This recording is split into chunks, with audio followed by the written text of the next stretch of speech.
Hello guys, and today I wanna tell you about a beautiful game called Volcano Princess. Overall, this game is really fun. The characters are cute, drawn well, and overall seems to have a lot of substance to them and some level of nuance.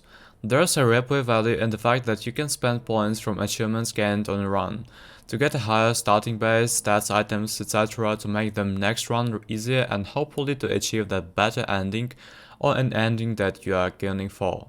The gameplay is rather simple. You have a certain amount of energy each day to do certain things, with ways of gaining more. As time goes on more and more, the character's daughter, your daughter, grows older with certain time skips at certain points throughout the game. You gain stats, skills, and subject scores in relation to the classes you take, the activities you do in the outer world. Or instead you can spend energy fighting monsters in the forest, clearing out the corruption to hopefully find the old princess to defeat their big bad. Or you could become a socialite and try to enter the nobility through the social money link. You can also grow food, catch horses and talk to citizens much like Fire Emblem Three Houses did, where you can talk, spend time with, duel in world play, actual battle, give gifts. There are certain activities like the Dark Alley that seems put in the last minute that don't offer much to you and seem to be completely left field with the art style, but not many have that issue. The music is very fitting for this game as well, and catchy at times, though the lack of the longer length tracks makes the second or the third play through the get rather depressing as once you hear the music once. That's it. The art style and art direction is great. The characters look awesome and the set of pieces are well done with some art looking a little odd, but nothing that looks outplaced, ignoring your Dark Alley, which you beat pixel-based art. I really enjoy this game. If you liked My Life as a Teenage Exorcist or Long Live the Queen, you'll probably have a good time with this. It has a lot of content. I'd say I like it more than the Long Live the Queen. Not nearly as much as My Life as a Teenage Exorcist for a few reasons. There are several problems that you may or may not be able to overlook. Most notably, the translations are crunchy. It's not really a problem for most of the game, you can pretty easily get the gist of what was meant. Once you get into some later story stuff, for the true ending it gets pretty difficult to understand, to the point that I'm wondering if there are some sequence break I found accidentally. There are also two pretty self-consistent game-breaking bugs. First and foremost are the gift letters you receive.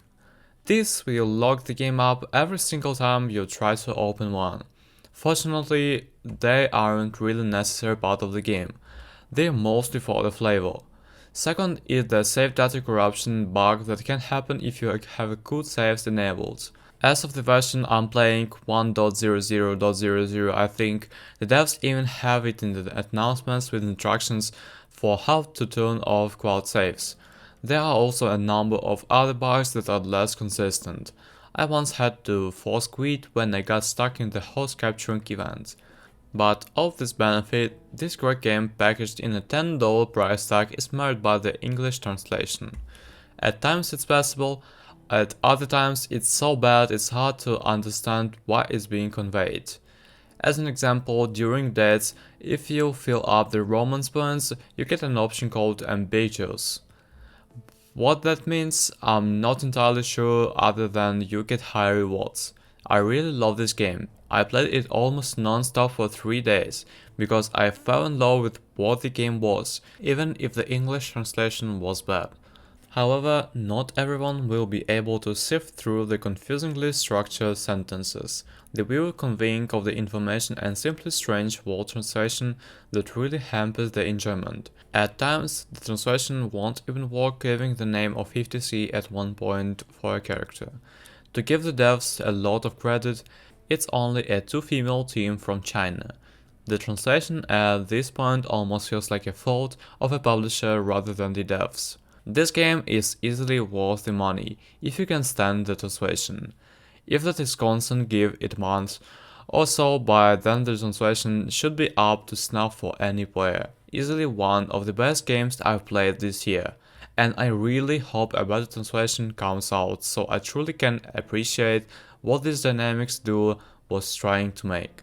Thank you guys for watching this review, don't forget to subscribe, hit the like button, and see you in the next review.